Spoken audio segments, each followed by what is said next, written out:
It's Wednesday night, and here's what happened. Jeanine Pirro tried to get the guy who threw his sandwich at ICE officers indicted on felony assault charges, but the grand jury said, no, a sandwich is not a deadly weapon. And she 3 times tried to get a woman who resisted being kidnapped by ICE indicted on felony charges. And again, the D.C. grand jury said 3 different times, no, we're not seeing felony assault charges here either. Proof that the people still have a lot of control when it comes to this attempt at authoritarianism. India's prime minister is not returning Donald Trump's calls after Trump put a 50% tariff on all imports coming from India. Just to give you an idea of some of the things the United States gets from India, it includes pharmaceuticals, cotton, home goods, gemstones, auto parts, machinery, organic materials, refined petroleum, stone, plaster and building materials, gums and resins, coffee, tea, spices, cereal, aircraft parts, yarn, nuts, salt, agriculture products, food, nickel, zinc, human hair for wigs, cork, and wood pulp. It is $92 billion worth of product. A couple weeks ago, Trump told India, if you continue buying oil from Russia, we'll put a 50% tariff on you. And India was like, okay, whatever.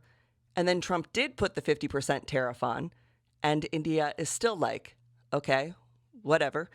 You, the Americans, will suffer because of this tariff. Because again, remember, a tariff is a tax on us. We pay the tariff. In addition to that, the Royal Mail, which is the UK's postal service, has suspended shipments to the United States. They're not delivering pretty much any mail to the United States that originates in the UK. And they have been joined by France, Austria, and about a half a dozen other countries who are also not sending mail to the United States because of Trump's tariffs. So how is this going to affect us? Well, I mean, you can't get anything from Europe basically mailed to you here in the United States, and that's going to especially hit Etsy consumers, people who buy stuff on Etsy.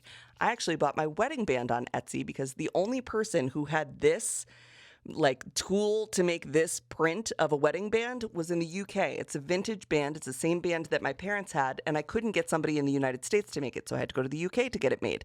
I would not be able to get that nowadays. Things quite simply are not getting better under Trump 2.0. They're getting more expensive and weirder by the day. Like today when RFK Jr. claimed that the measles vaccine has aborted fetus debris in it, to which Trump responded by saying, yeah, and autism is probably caused by drugs. Meanwhile, Trump's personal doctor, a man whose medical license has lapsed and who was refused the job as head of the VA because he handed out so many prescription drugs that he got known as the Candy Man, announced that Donald Trump could probably live to be 200 years old. He's never been healthier.